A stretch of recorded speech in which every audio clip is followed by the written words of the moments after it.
Welcome back from the break. I'm Uday Pratap Singh. You're joining us on NewsX World. Let's take a quick look at the top stories this hour. The United Nations Rights Chief Volker Turk has called US President Donald Trump's Gaza peace plan a vital chance to end bloodshed in Palestine.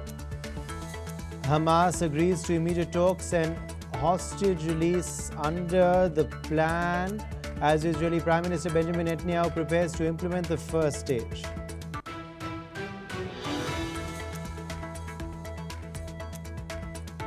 Turkish President Recep Erdogan welcomes Hamas's positive response to US President Donald Trump's Gaza peace plan. Erdogan says Hamas is ready for peace and calls this a window of opportunity for lasting peace in the region. Israel confirms deportation of 137 activists from Gaza bound Flotilla to Turkey. The detainees include citizens from the United States, Italy, UK and other countries. Israeli Navy earlier intercepted the boats carrying over 400 people, preventing them from reaching Gaza.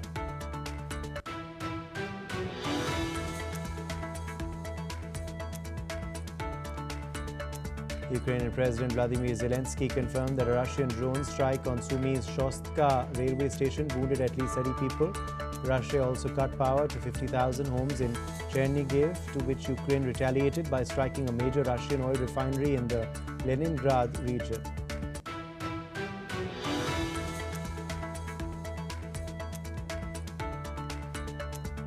Sane Takaichi has won Japan's ruling Liberal Democratic Party's leadership, positioning her to become the country's first woman prime minister.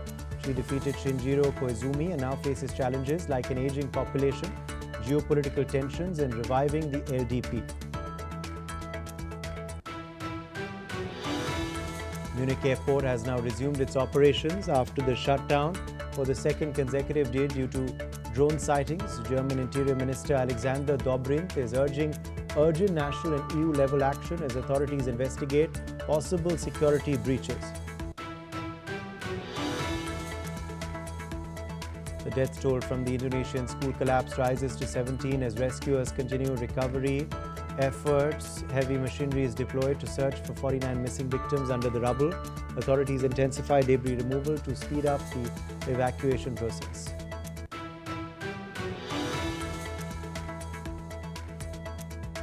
Storm Amy batters the United Kingdom and Ireland, uprooting trees and damaging vehicles in Northern Ireland.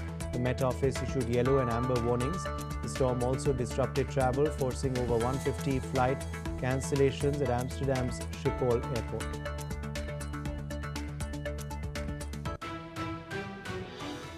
The UN Rights Chief Volker Turk has called US President Trump's Gaza peace plan a vital opportunity to end bloodshed and human suffering in the territory. He's urged all parties and influential states to act in good faith, ensure the release of hostages and detained Palestinians, and also deliver urgent humanitarian aid. Meanwhile, Palestinian leader Hussein al Sheikh has welcomed Hamas's response to the plan, saying it could help bring Israeli captives home. On Friday, Hamas agreed to key elements of Trump's plan, including ending the war, Israel's withdrawal, and the release of hostages. President Trump has called for Israel to halt bombing. Those strikes continue, claiming more lives. Hamas-run ministry says the death toll in the Gaza war has surpassed 67,000. Meanwhile, Turkish President Erdogan has welcomed Hamas's positive response to the peace plan proposed by US President Donald Trump. Erdogan said Hamas is ready for peace, highlighting the importance of engaging all parties to end the long-standing conflict in the Palestinian territory. Let's listen in to what the Turkey president had to say. Hamas daha önce defalarca yaptığı gibi barışa hazır olduğunu gösterdi. Böylece bölgemizde kalıcı barış için bir fırsat penceresi aralandı.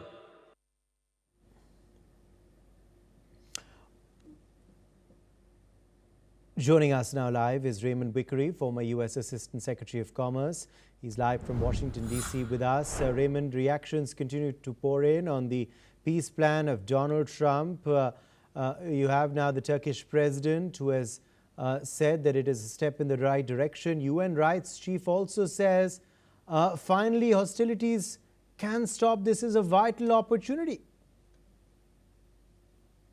Well, thanks very much for having me. It seems to me that waging peace must be like waging war, and that is you've got to have both strategy and partners.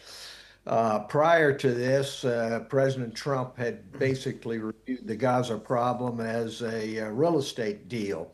And of course, it's much broader than that, and the issues are much broader.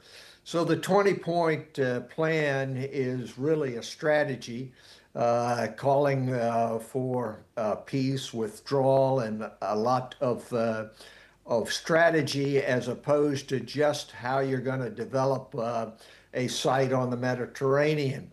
Also, partners have been involved. Egypt, Qatar, now Turkey, and others chiming in. So this shows that you can't just do this on a great man to great man approach of Donald Trump dealing with someone, but you have to have partners. So now we do have some semblance of a strategy and partners. And there has been one major development, and that is the willingness of not only the U.S., but the world to put pressure on Israel, particularly the Netanyahu government, to seek peace as opposed to just the simple destruction of Hamas. All that having been said, there's a lot left to be determined here, particularly the whole question of governance and how governance takes place for the Palestinians. There's no acceptance from Israel of a two-state solution.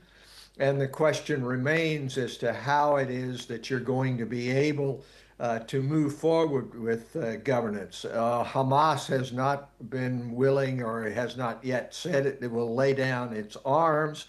And then there's a whole question of what full aid means.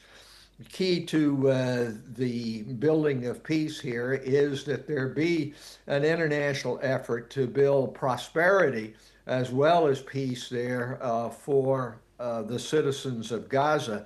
And whether or not that is going to be forthcoming is not certain.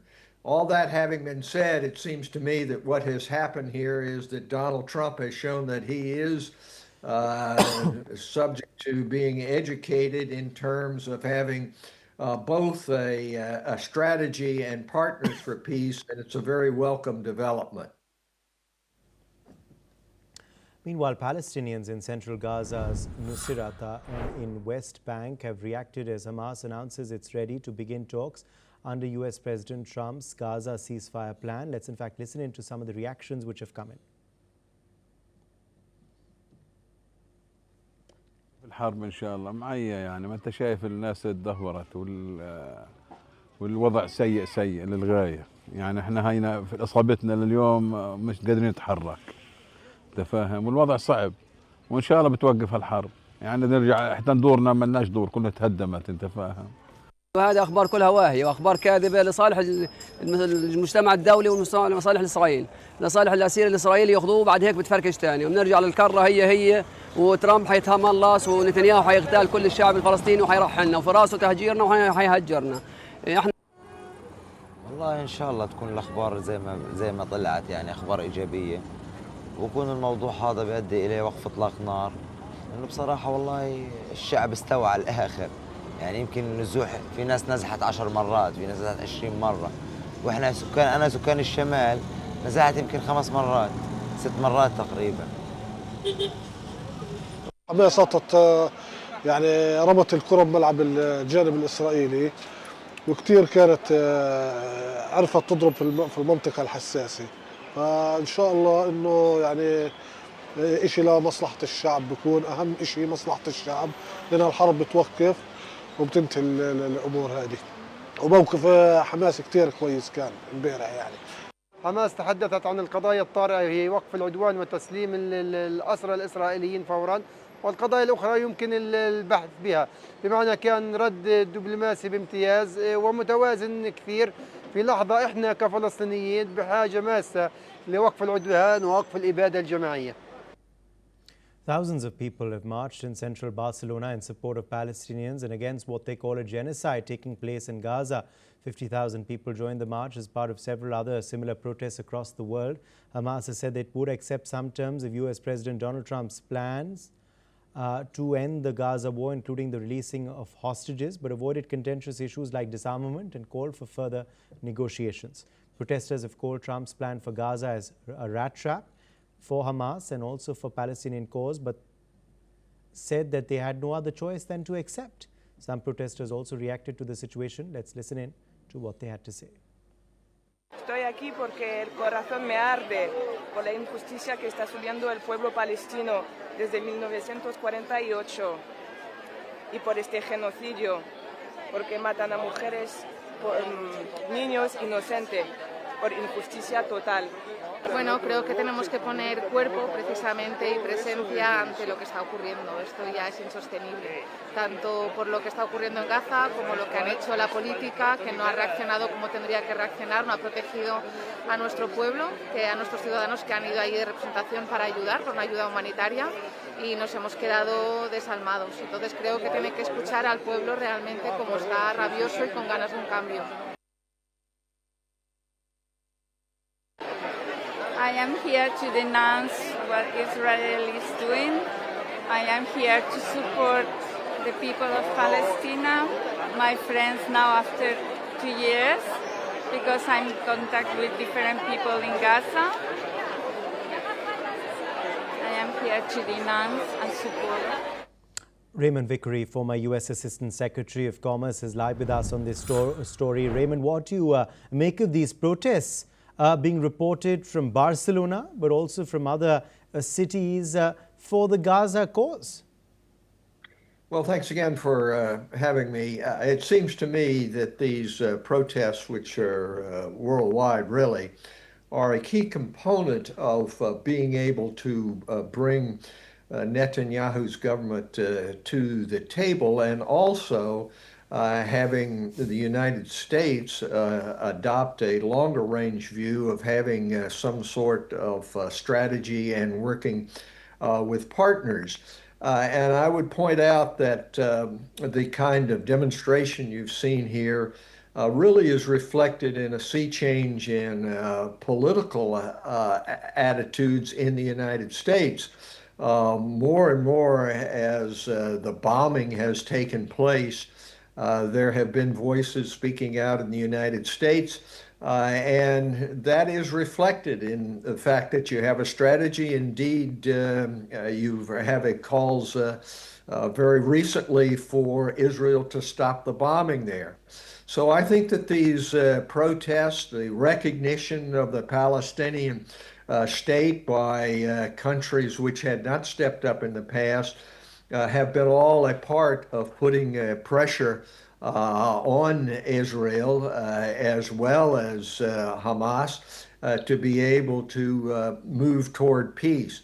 But there are many slips twixt cup and lip, and what is required here is the approach of waging peace as opposed to just making a real estate deal, and we hope the Trump administration will be able to follow that path going forward.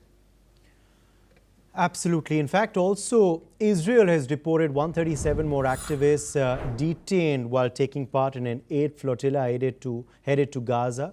The Foreign Ministry have said those deported include citizens from the US, Italy, the UK, Switzerland, Jordan, and other countries, and were sent to Turkey. This comes after Israel deported 4 Italian activists the previous day amongst hundreds detained. The global Sumut flotilla set sail last month carrying politicians and activists, including Swedish campaigner Greta Thunberg, to deliver aid to Gaza, where the UN warns of widespread famine. The Israeli Navy intercepted the boats this week, preventing more than 400 people from reaching the Palestinian territory.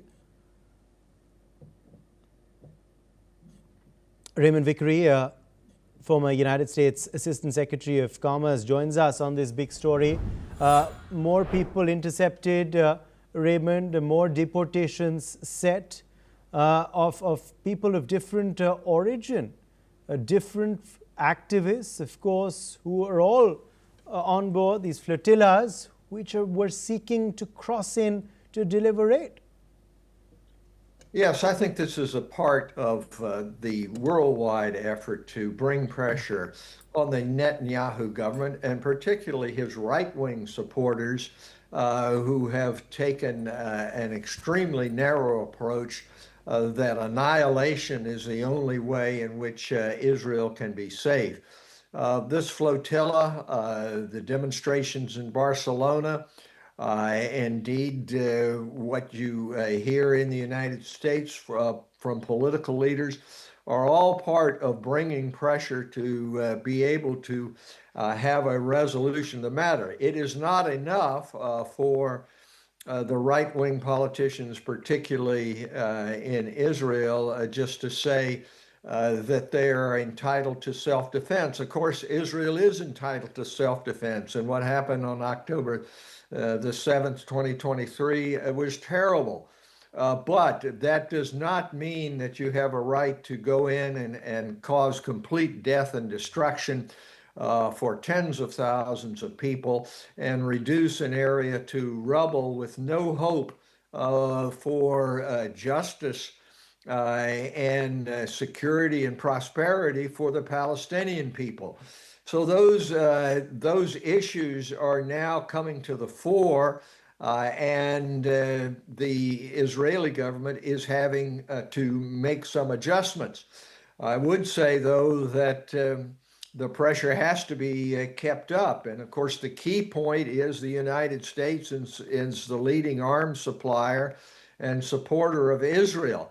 It's not enough for the U.S. government just to say, well, Israel has a right of self-defense, and therefore it can go forward and deal with the West Bank, with Gaza, with the Palestinians, however it pleases. There is, of course, a recognition that what happened on October the 7th, 2023 was terrible, but there has to be some view of proportionality, of humanity, in terms particularly of civilian casualties. And the flotilla and what is being done at Barcelona and other places are all part of that, of keeping that issue forward. And hopefully that means that we'll be able to wage peace as well as war in regard to Gaza. All right. Meanwhile, okay, Raymond Vickery, we're going to leave it at that. Thank you very much for joining us with your perspective on that story. Meanwhile, we're also tracking news from Italy now. Italian lawmakers have recently held a news conference after participating in the humanitarian aid flotilla to Gaza. The spokesperson for the global Sumud flotilla has highlighted the challenges she faced at sea and the deliberate obstruction of their aid efforts. Let's in fact listen in.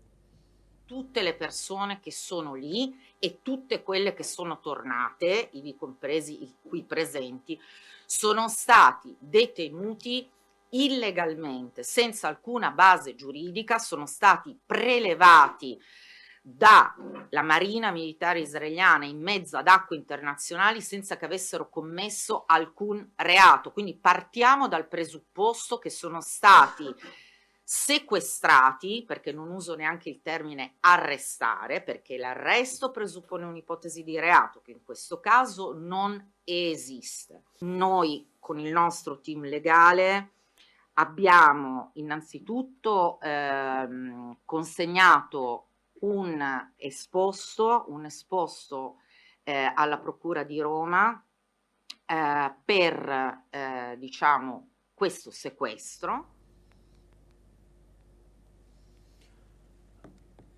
Yes, members of the Italian parliament have described the Israeli detention as illegal in fact and have said they were wrongly labeled as terrorists. Let's listen in. Quelle 35 miglia che ci separavano da Gaza non sono state raggiungibili perché i governi e anche il nostro governo non hanno fatto una cosa, quella di fare una pressione vera sul governo di Bibi Netanyahu per aprire quel corridoio che è chiuso dal 2007. Yes, additionally, members of the European Parliament have spoken about the incident, stating that they were surrounded by heavily armed Israeli personal during conversations, which created an intimidating environment for them, overshadowing any attempt at dialogue. Let's in fact listen in. Ricordiamoci che la flottiglia è un mezzo, non è stata un fine. La flottiglia è un mezzo di forza e speranza che ha creato speranza nelle persone per riprenderci la mobilitazione, per riprenderci la forza di urlare quello che vogliamo dai nostri governi. E noi vogliamo delle cose molto semplici, come diceva Arturo, cioè far applicare il diritto internazionale. E l'unica cosa che siamo riusciti a fare è, in cambio di un video che ci hanno chiesto per far dire che stavamo bene, siamo riusciti a far portare l'acqua dentro i furgoni degli altri.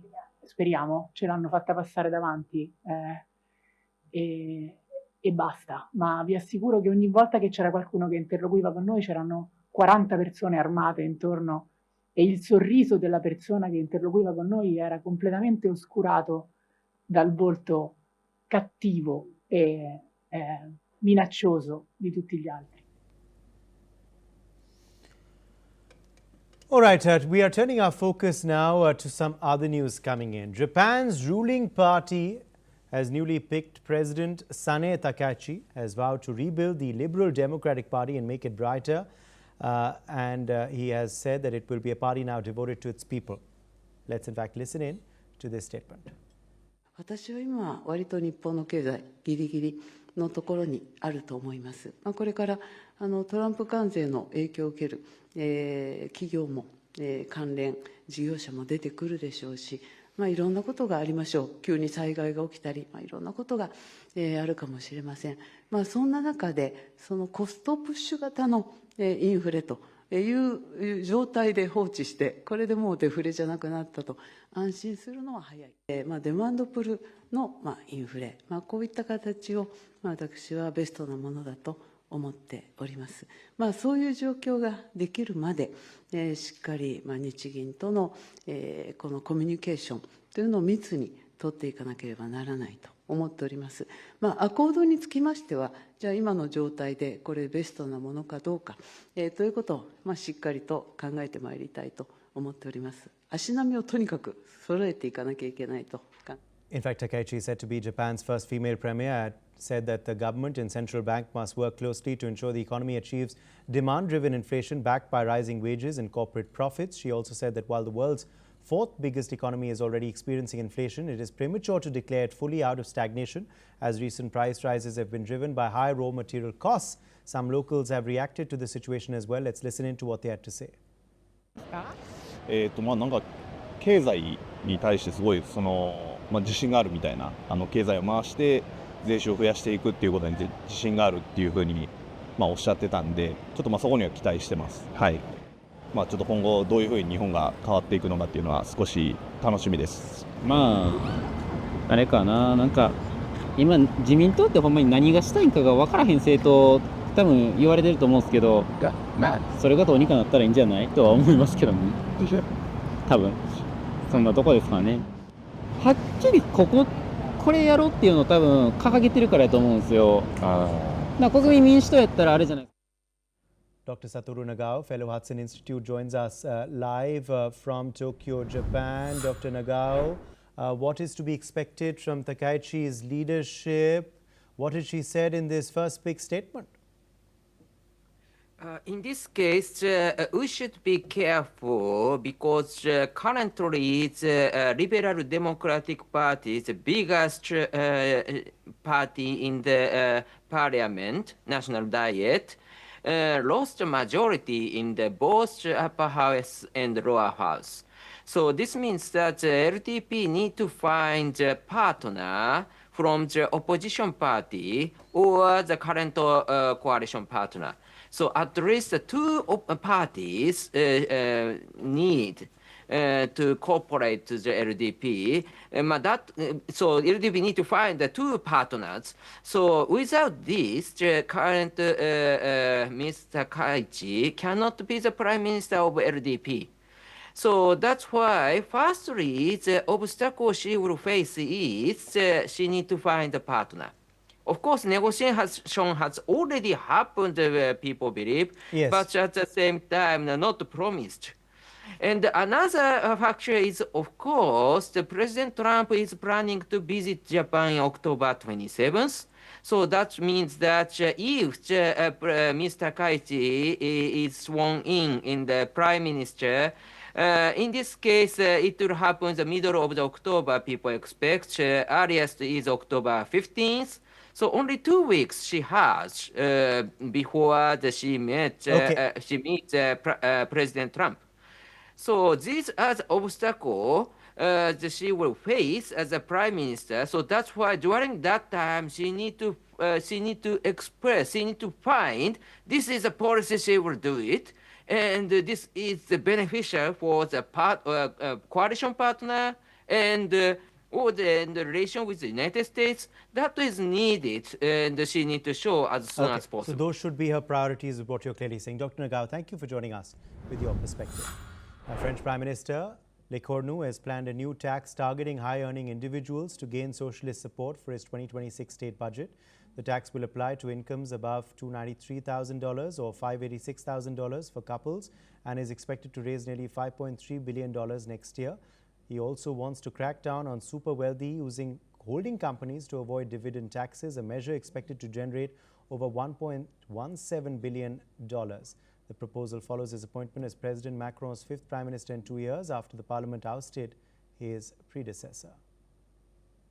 A violent shooting has occurred yesterday evening in Nice, southern France. It has left 2 people dead and 5 others injured, where several of the victims are in serious condition.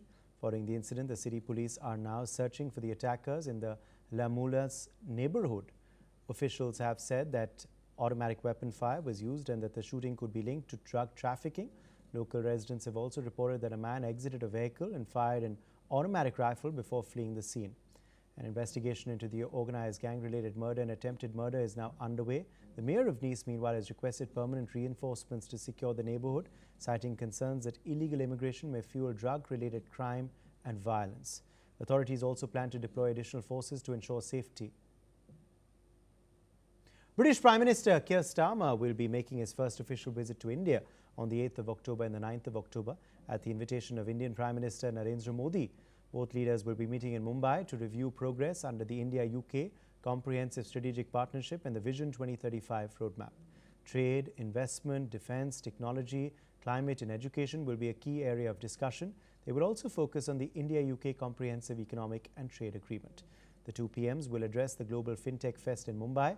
The visit aims to deepen economic ties and reinforce a shared vision for a stronger partnership. Now then, on that note, it's time for a short break. Stay tuned to NewsX World.